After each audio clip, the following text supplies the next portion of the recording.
What's going on, guys? We're gonna switch gears just a little bit. This is the 97 Town and Country van, and this driver's side seatbelt got stuck in here. So something broke in here and it's not releasing. So I gotta try to jam something in there, I guess, to get it out. And then pull some screws. I think there's 1 and 2 screws.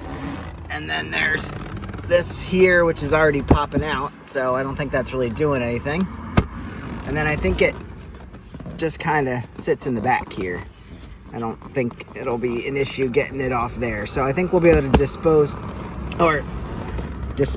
I think we'll be able to expose it and get this one out. Like I said, I think I might have to jam something down in there to get this out, but I didn't want to do it before I got a new one.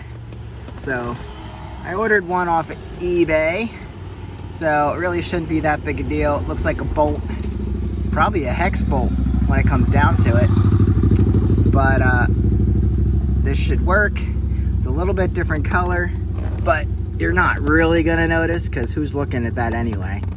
I mean, it's mostly covered up. So I'm gonna get, I'm assuming these are Phillips screws. I can't even see down in there, so I gotta shine a light. And again, get this off before I dismount it because it might be harder to pull it out once it's off. So I'm gonna work on that. Easy enough, 2 little Phillips screws in those holes. And there is another screw, but it's behind the backing of the seat.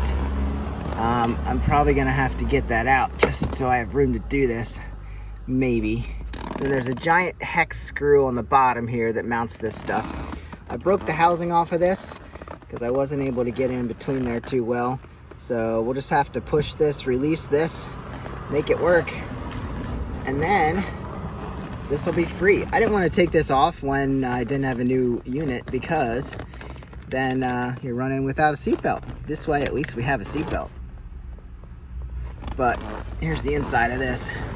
Looks like all I really have to do is push this back right here. Maybe I can just push that back. Maybe have to push this down too, but looks like that's what locks the seatbelt in. So if I can just push that, I can probably get this out. Or just take a screwdriver in there and wedge it in there and pop it up. Wedge it right in here.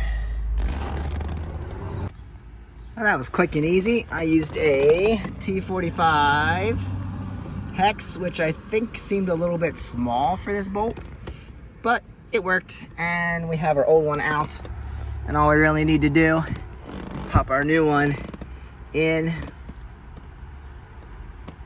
Should I even take off any of that stuff? It's going to be covered.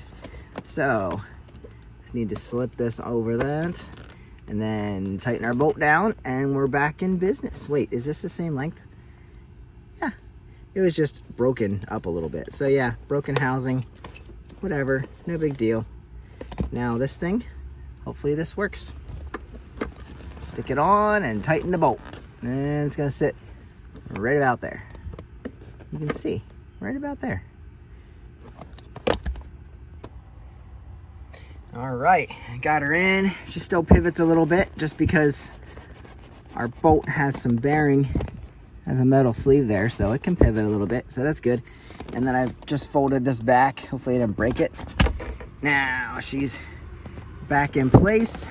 Yeah, that looks about right. Perfect. Put these screws back in, pop that guy back up here, and we'll be done. Hopefully it works. All right, guys, so that took about 20 minutes, if that. And let's see if, let's just reach across here and grab our seatbelt. See if she fits in there. Oh yeah, it's all good. Will she release? Oh yeah, she works. Now we can get it inspected when we need to. There's the old one. Leave this in here for my dad because this is his car. Just to show him that took care of him, took care of his van. Other thing would be interesting to see if the gauges work. She's been sitting a couple days. So, hey, we're still... she's really mad at me.